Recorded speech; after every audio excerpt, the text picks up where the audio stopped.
소망의 불씨란 제목으로 하나의 말씀 같이 증거하겠습니다. 다 꺼져가는 불에 공기를 주입하게 되면 불꽃이 다시 일어나죠. 그 이유는 공기 가운데 이 불을 지피는 그런 물질이 있기 때문에 그렇습니다. 그런 성질이 있는 그러한 기체가 있기 때문인데, 우리 인생 가운데도 소망이 다 꺼져가고 아무것도 의지할 바 없고 그런 상태에 있을 때, 그때 우리 소망을 다시금 불이 붙도록 소망의 불을 붙일 수가 있어야 됩니다. 물론 실질적으로 이런 상황이라고 하는 것은 굉장히 어렵고 또 힘든 상황은 분명합니다. 개인적으로나 또는 가정적으로, 뭐 교회적으로 마찬가지고, 정말 소망이 없다, 다 끝났다, 더 이상의 기댈 수 있는 희망이 없다, 그런 마음이 들게 되면 정말 암울한데, 그럴 때 우리가 그 상태를 놔두면 그렇지만 여기다가 다시 불을 붙이자는 겁니다. 소망의 불을. 그러니까 어떻게 하면 소망의 불을 다시 붙일 수가 있겠는가? 소망의 불을 붙일 수 있는 그 방편이 무엇이겠는가? 오늘 본문에 보면 이 광야 백성들이 40년 동안 이 광야를 지금 지내온 겁니다. 모세는 그 지도자로서 인도에 왔는데, 하나님께서 인도하시는 약속의 땅, 그 가나안에 들어가려고 한 겁니다. 근데 그 땅에 들어가면 정말 이제 좋은 것만 누리고 뭐 꽃길만 걷고 아무튼 그럴 걸 생각했는데, 근데 하나님께서 모세에게 말씀하시기를, 이 백성들이 그 땅에 들어가면 떠날 거라. 하나님 말씀 버릴 것이다. 너는 죽을 것이고 너는 못 들어가고. 모세도 그렇게 생각한 겁니다. 내가 이렇게 살아있을 때에도 너희가 하나님을 거역하고 그랬는데 내가 없으면 오죽하겠느냐. 그 상황 가운데서 어떻게 보면 민족적인 암울함이죠. 모세 자신이 생각해 볼 때 참 다음 세대가 소망이 없다. 이 다음 세대가 어찌 될고 심히 염려스럽고 고민되고 걱정되는 그런 시점이었다는 겁니다. 이때에 모세가 어떻게 행하였는가? 이거 우리가 오늘날 보면서 우리 가정적으로나 교회적으로도 다음이 소망이 없다, 심히 걱정된다, 염려가 된다, 이것은 하나의 현실인데, 그런 상황에서만 우리가 막힐 것이 아니고 여기서 우리가 소망을 다시 한번 가져야 되겠습니다. 그러면 어떻게 이 암울한 시기 가운데서 우리와 우리 자녀 세대에 소망을 불러일으키겠는가? 본 말씀 통해서 살펴보겠습니다. 첫째는 은혜의 말씀께 부탁하는 겁니다. 다른 게 없고, 우리가 정말 소망이 없고 어찌할 거라고 하는 그런 상황 가운데 우리의 상황을 호전시키고 또 우리를 하여금 다시금 복된 길로 인도해 줄 수 있는 그 능력을 가진 분께 부탁을 하는 건데, 은혜의 말씀께 부탁을 한다. 요즘에 뭐 택배도 냈고 그렇지만, 예전 같은 경우는 뭐 시골에서 버스 기사한테 이것 좀 어찌 서울까지 갖다 달라고 올려놓으면 나중에 또 찾아가기도 하고, 뭐 믿지 못할 사람이면 나중에 뭐 돈 안 나오고 하겠지만, 믿을 만한 사람이면 부탁하는 겁니다. 좀 부탁 좀 하자고. 우리 아이 좀 부탁 좀 하자고. 내가 잠시 저기 갔다 올 건데 좀 부탁 좀 하자고. 그러면 그 부탁을 들어줄 수 있는 그런 존재면 우리가 안심할 수 있는 거. 하나님의 말씀은 우리가 부탁할 만한, 또 우리의 부탁을 능히 들어줄 만한, 안심할 수 있는 그런 인격체입니다. 그러므로 우리의 현재적 삶을 은혜의 말씀께 부탁을 해야 되겠는데, 그러므로 우리가 하나님의 말씀을 대할 때 1차적으로는 어떠한 마음을 가지셔야 되는가 하면, 말씀 자체가 인격성을 띠는 하나님이시라는 겁니다. 이 기록된 문자를 의미하지 않고 우리에게 말씀하시는 그 말씀 자체가 하나의 인격성이 있다는 겁니다. 우리 24절 말씀을 보면, 신명기 31장 24절에서 모세가 이 율법의 말씀을 다 책에 써서 마친 후에 여호와의 언약궤를 매는 레위 사람에게 명하여 가로되, 이 율법책을 가져다가 너희 하나님 여호와의 언약궤 곁에 두어 너희에게 증거가 되게 하라. 자, 언약궤가 있었고, 이 이 언약궤 안에 뭐가 있었습니까? 언약궤 안에 들어있던 것은 증거판, 두 돌판 그랬으니까 십계명이죠. 언약궤 안에는 십계명이 들어있었고 또 아론의 쌍난 지팡이와 아마 만나, 항아리라고 생각이 되는데 사실 그 성경을 보면 그걸 언약궤 안에 넣어라 하지 않았고 곁에 둬라, 곁에 앞에 두어라. 우리 율법의 말씀도 마찬가지입니다. 율법의 말씀도 증거궤 안에 둔 게 아니고 곁에 뒀다 그랬습니다. 26절에 보면 이 율법책을 가져다가 너희 하나님 여호와의 언약궤 곁에 두어 너에게 증거가 되게 하라.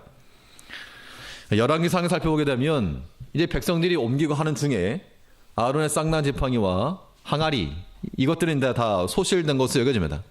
그래서 열왕기사에 보면 이 언약궤 안에 두 돌판만 남았다. 이것이 우리에게 의미하는 바는 이 언약궤라고 하는 것, 언약궤 중심이 그 백성들의 삶이었는데, 즉 말씀 중심의 삶에 가야 된다라고 하는 것을 명확히 보여주고 있는 겁니다. 백성들이 광야에서 진을 치고 있을 때는 동서남북으로 세 지파씩 12지파가 진을 치고 있을 때 한 가운데 언약궤가 있었죠. 성막이. 이들이 만일 진행할 때는 앞에 6지파가 가고 가운데 성막이 따라가고 뒤에 6지파가 갔습니다. 그러니까 멈춰있건 진행하건 다 성막 중심, 성막의 중심에는 언약궤가 있었고 언약궤 속에는 증거의 판이 있었다는 겁니다.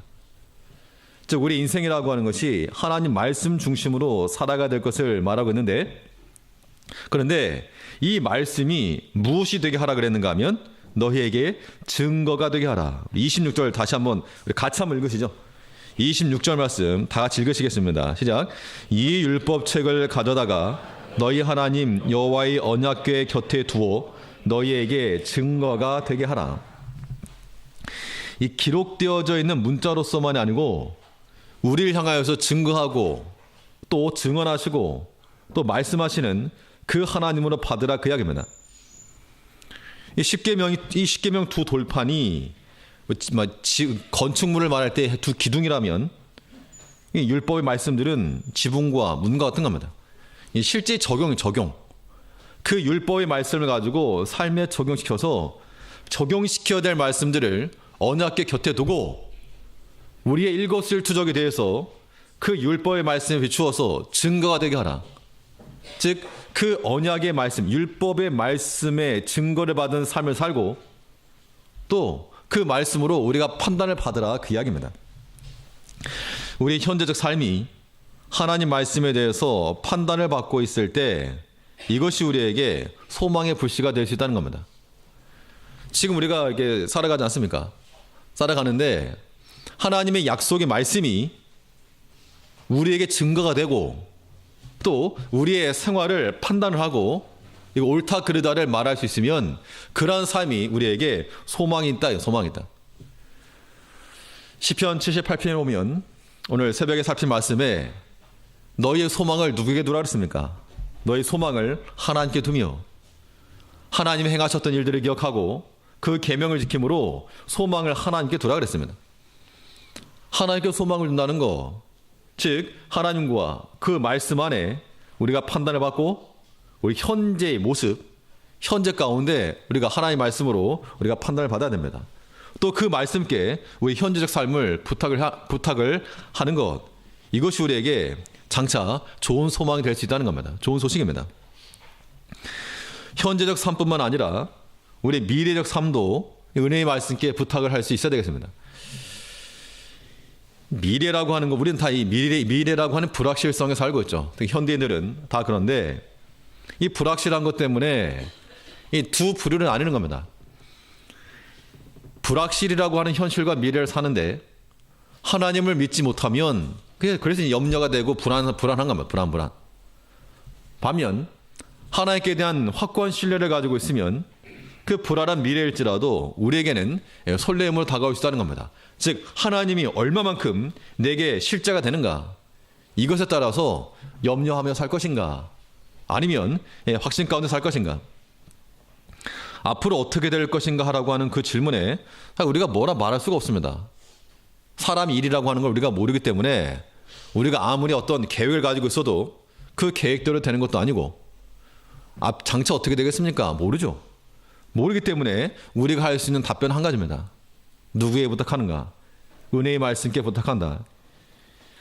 바울은 그 사역의 말미에 장차 어떻게 될지 알지 못했는데 그 교회, 자기가 없으면 당연히 교회가 좀 어려울 건 분명한데 그럼에도 불구하고 그 교회와 성도들에게 말하기를 내가 어떻게 될지 모르는데 그러나 내가 너희를 누구에게 부탁한다 그랬는가 하면 주와 그 은혜의 말씀께 부탁한다 그랬습니다. 우리 보면 사도행전 20장 한번 찾아보시죠.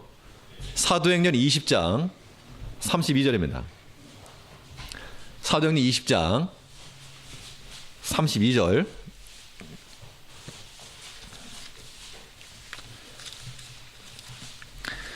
신약성경 224페이지 224쪽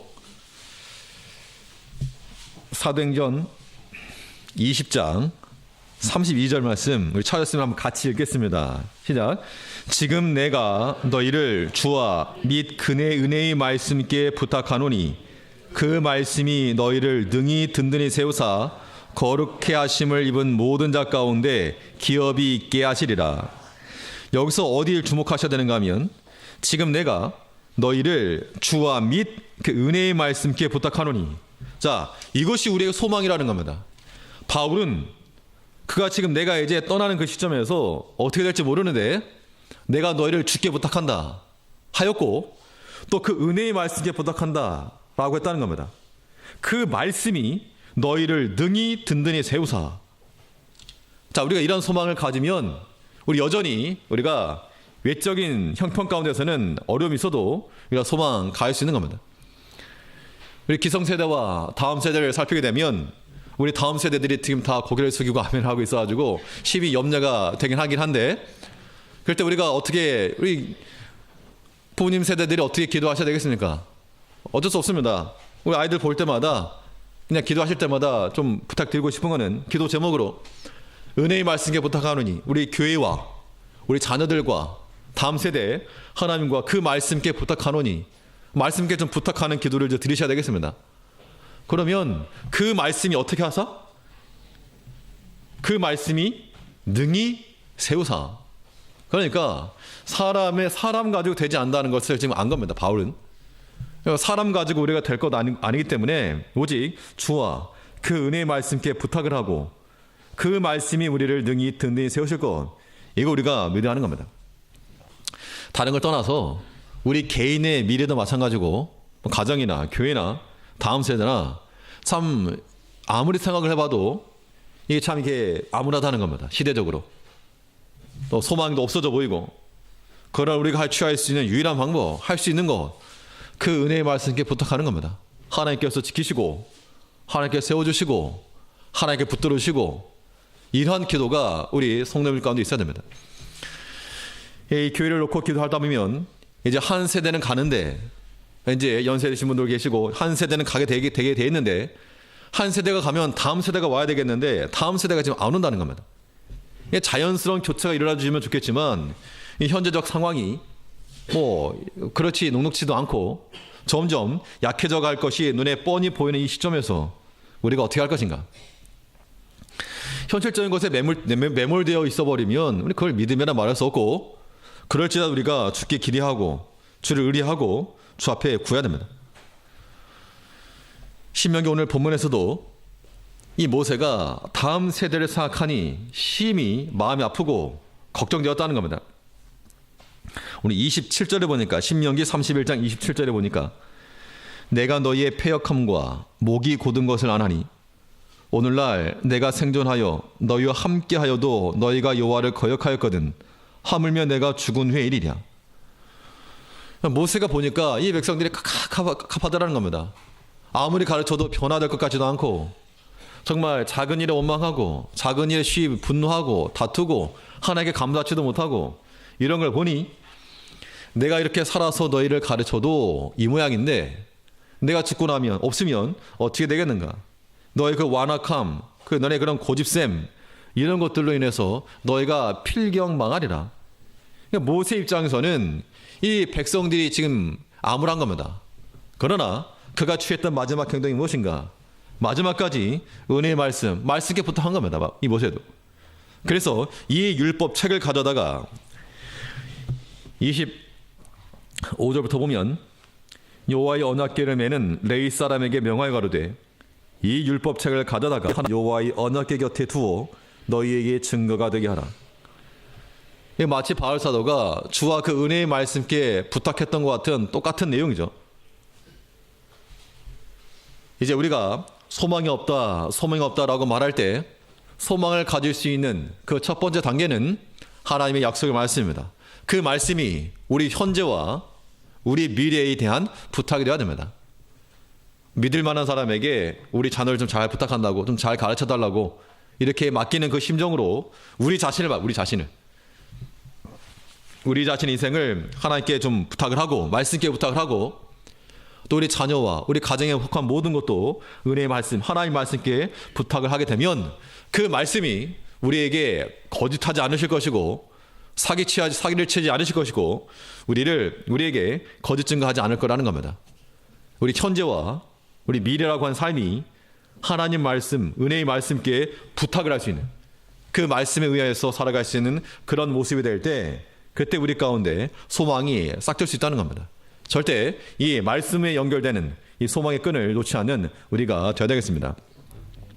둘째로 소망에 불을 붙이려면 어떻게 할 것인가? 둘째는 이 인간적인 수를 내려놓으라 그랬습니다. 인간적인 수를 내려놓아라.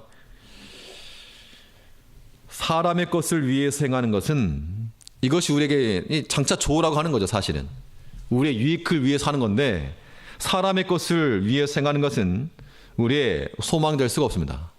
왜냐하면 이건 결과적으로는 무너지고 넘어지고 없어질 것이기 때문에 그런 겁니다. 사람은 다 자신이 어떻다고 생각합니까? 사람은 다 자기가 똑똑하다고 생각합니다. 실제로 똑똑하기도 그러겠지만 여기 제일교회 성도들도 마찬가지죠. 내가 그래도 다 이만하면 내가 좀 알 만큼 알고 또 경험도 있고 안다고 생각하지 나 아무것도 모른다 이렇게 생각하시는 분은 안 계실 겁니다. 그런데 사람이 내가 많이 안다, 경험도 해봤다, 또 지식도 있다, 똑똑하다 이런 생각 때문에 사람의 생각을 앞세우고 싶다는 겁니다. 또 그 생각이면 일이 잘 되고 계획이 다 잘 실천될 것으로 착각하기도 한다는 겁니다. 그런데 성경 무엇을 말하고 있는가? 사람의 생각은 하나님의 생각에 비해서 이거는 비교도 안 된다는 겁니다. 하나님의 생각은 사람의 생각보다 훨씬 높고 크기 때문에 이 인간적인 수만 가지고 있으면 절대로 우리 소망이 없는 겁니다. 그 어떤 것이라도 우리 개인도 마찬가지고 자녀들에 대해서 마찬가지고요. 그래서 인간적인 관점에서만 어떤 수를 바라면 그 소망이 없다는 겁니다. 반드시 하나님 안에 들어가야지. 우리도 하나님께 맡겨야 되고 우리 자녀들도 하나님께 온전히 맡겨야지 소망이 있는 거지. 그렇지 않고 공부해라 잘해라 그거 가지고 소망이 생기지 않는다는 겁니다. 모세가 이 광야에서 이 백성들을 이제 가르치고 인도했는데 40년입니다. 40년. 그럼 40년 동안 가르쳤으면 뭔가 성과가 좀 나야 되지 않겠습니까? 40년이면. 그런데 사실 이제 민수기에 보게 되면 민수기라고 하는 성경이 백성의 숫자를 셌다 그래서 민수기입니다. 그래서 처음 출애굽해서 백성의 숫자를 세었고 마지막에 이제 가나안 들어가기 전에 요단강 동편에서 또 한 번 숫자를 셉니다. 숫자가요 별 차이가 안 납니다. 물론 약간 증가는 하긴 했지만 60만에서 한 60만 정도. 40년 지냈으면 아무튼 40년 지냈으면 그래도 좀 많이 비약 증가해야 되는데 이거 얼마 증가 안 됐다는 겁니다. 40년이나 지났는데 얼마 안 됐어? 그럼 숫자만 놓고 보면 모세 그거 실패한 거죠. 너 40년 동안 뭐 했냐? 숫자가 요거밖에 안 일어나냐? 그럼 그렇게 말할 게 아니라고 하는 겁니다. 근데 또 마찬가지로 40년 지났으면 좀 많이 알아야 되겠는데 모세 스스로가 말하기를 너희가 하나님 떠날 거라. 내가 지금 세상 떠나면 너는 망할 것이라 이렇게 말하고 있으니 이거 정말 심각한 상태입니다. 근데 이 모세가 어떤 일을 행하는가 이걸 한번 눈여겨봐야 되는데요. 28절 말씀 보니까 28절에 너희 지파 모든 장로와 유사들을 내 앞에 모으라. 너가 이 말씀을 그들의 귀에 들리고 그들에게 천지로 증거를 삼으리라. 여기서 보여진 예가 뭐냐면 이거죠. 모세가 만일 이 백성들이 가나안 땅에 들어가서 뭔가 좀 와야 되겠다 싶으면 모세 입장에서는 뭔가 인간적인 수를 쓸 수 있다는 겁니다. 제도를 세우고 아니면 자기 유지를 잘 받들 수 있는 2인자를 좀 세우고 하나님께서는 요서를 세우랬지만 요서 말고 이거 말고 요서 말고 다른 사람 자기의 신복이 될 만한 사람을 세워놓고 뭔가 어떤 리더십의 이양 이런 것들을 생각했을 수도 있다는 겁니다. 인간적인 수를 생각했다면 사람이 그런 마음 갖지 않을 수가 없다는 겁니다. 그런데 모세는 28절 말씀 보면 뭐 하지 않았는가? 정치하지 않았다. 자기를 위해서 모세도 분명히 자녀가 있었습니다. 가정도 있었고 식구들도 있었고 자기 자손, 자기 가정, 자기 자식들 이 위해서 무엇인가 수를 쓰거나 뭔가를 계획을 세웠다거나 이런 게 도무지 보이지가 않고 여기 오직 하나님 말씀을 그들의 귀에 들리고 만일 모세가 그런 인간적인 수를 썼다면 필경 망했을 겁니다. 필경 그 계획이 서지 못했을 게 분명합니다. 우리 어리석게도 그런 계획들이 성공할 거라 생각하기 때문에 하나님 없이 사람의 계획을 밀고 나가는데 신구약 어디를 살펴봐도 기독교 역사 어디를 둘러봐도 인간적인 수단과 그 정치로 소망에 이른 예가 없다는 겁니다. 도리어 그들의 치밀한 계획이 하나님의 수월한 심판이 되고 마는 거죠. 그러니까 우리가 이 하나 앞에서 소망을 가지려면 인간적인 수, 마음속에 품고 있는 거 혹시 지금 마음속에 뭔가 계획들 가지고 계시면 뭔가 어떤 이게 좋은 측면이 아니라 인간적인 수라고 생각하시면 그거 내려놔야 됩니다. 그거 내려놓지 않고 뭔가 내가 계속 수를 써야 되겠다. 내 계획을 해야 되겠다. 뭔가 일을 꾸며야 되겠다. 하나님 이기지 못하는 겁니다. 하나님 이기지 못합니다, 사실. 역사적으로 봐도 지금도 3, 40년 전에 일어났던 그런 사건들 다 가려지고 은폐될 거라 생각했던 것들이 하나씩 둘씩 드러나고 감춰질 수가 없는 겁니다. 하나님께는 더욱 마찬가지죠. 그렇기 때문에 사람의 것을 위해 행하는 것은 우리의 소망이 될 수가 없고 그건 무엇을 할 것인가? 하나님의 것을 위해 행하는 것 이것이 우리의 소망이 되는 겁니다. 여기에 소망을 두고 살 때 소망의 불이 다시금 일어난다는 겁니다. 27절 말씀 다시 보면 내가 너희의 패역함과 목이 곧은 것을 아나니 오늘날 내가 생존하여 너희와 함께하여도 너희가 여호와를 거역하였거든 하물며 내가 죽은 후의 일이랴. 그 다음 단계를 보고 있었고 백성들의 영적 상태를 알고 있었고 이걸 보면서 또 어떤 마음이 드는가 하면 모세와 같은 그런 카리스마 넘치는 지도자도 얼마나 힘들었을까 이런 생각 좀 들어봅니다. 너희가 나를 하나님을 거역했다는 말이 모세를 거역한 거죠. 모세를 거역한 걸 이제 하나님을 거역한 거니까. 그러니까 이 모세에 대해서도 모세도 마찬가지로 큰 지도력이 있었지만 그를 거역한 사람이 있었고 고라와 같은 사람들 아마 많이 피곤했을 거라는 겁니다. 그런데 그 상황 가운데서 백성의 장로와 지도자들을 모아놓고 율법의 말씀을 언약궤 곁에 두라, 증거하라, 부전히 가르쳐라, 그 귀에 외워 들리라. 32장부터 나오는 건 뭐냐면요, 노래입니다. 노래. 이게 노래를 가르쳐가지고 노래를 부르게 만든 겁니다. 그래서 하나님의 말씀을 기억하고 잊지 아니하도록. 우리를 살리는 길이 어디 있는가? 우리를 살리는 것은 하나님의 말씀과 그 은혜가 우리를 살리는 겁니다. 우리의 많은 지식이나 인맥이 우리를 인도하지 않는 겁니다. 우리 앞길은 오직 여호와 하나님께서 우리 길을 지도하신다 그랬으니까 이러한 소망을 붙들고 우리가 인간적인 생각들 뭘 어떻게 하겠다, 장차 무엇을 하리라 이거 다 내려놓고 오직 내게 주어진 그 사명, 오늘의 사명 감당하는 거 이것을 우리가 충분해야 됩니다. 내일 일을 위해서 과도 염려하지 마시고 하나님께서 오늘 내게 맡기신 거 충성하게 되면 하나님의 길이 어디 있는가? 동서남북 살펴봐도 길이 다 막혔는데 하나님의 길이 감추어진 그 물밑에 있었다는 겁니다. 그것이 도리어 더 첩경이었다. 우리가 봐도 내가 어느 길로 갈 것인가 심히 고민되고 애탈지라도 그냥 하나님 맡기는 겁니다. 어떻게 보면 생각이 없는 건데, 생각이 믿지 않는 사람 입장에서 보면 생각이 없는 거지만 좋게 말하면 믿음이 있는, 믿음으로 생각하는 겁니다. 쉽게 편하게 아버지가 고민할 걸 왜 자식이 하고 있습니까? 아버지가 고민할 걸 아버지가 하고 우린 그냥 아버지 안에서 그냥 누리는 겁니다. 비록 가난해도 그냥 아버지한테 그냥 손 내밀고 달라고 하고. 우리 현재적 상황이라고 하는 그것 때문에 우리가 막히지 마시고 반드시 하나님 안에서 소망으로 다시금 불이 붙을 수 있는 우리가 되어야 한다는 겁니다. 또 이 소망에 불을 붙이려면 어떻게 할 것인가? 중요한 거, 우리 소망에 불을 붙이려면 하나님의 사랑을 발견하는 데 있습니다. 하나님 나를 사랑하신다. 사실 이 내적인 동기만 명확해도 우리가 얼마든지 이 영적 담대함을 유지할 수가 있는데요. 하나님의 사랑이 그럼 어디에 담겨 있는가? 하나님의 사랑이 담겨 있는 그 그릇이라고 말하면 하나님께서 우리에게 베푸신 그 은혜의 섭리 역사들 혹은 은혜의 수단들, 여기에 하나님의 사랑이 담겨 있는 겁니다. 오늘 이리까지 하나님께서 우리에게 주신 모든 것, 그것이 다 하나님의 은혜로 알아야 됩니다. 여기 계신 모든 분들 다 내 힘과 내 실력을 되었다, 뭐 그럴 거 없고, 그렇게 자랑할 게 없고, 하나님께서 어떤 형편이든지 하나님께서 나를 이곳에 인도하셨다, 여기까지 이르게 하셨다, 그걸 믿으면 뭐 하나님과 싸우시든가 아니면 하나님 앞에 감사하시든가 둘 중 하나입니다. 처음부터 내 것이 아니니까 하나님 안 주셔도 상관없는데 은혜를 주시니 더 감사한 겁니다.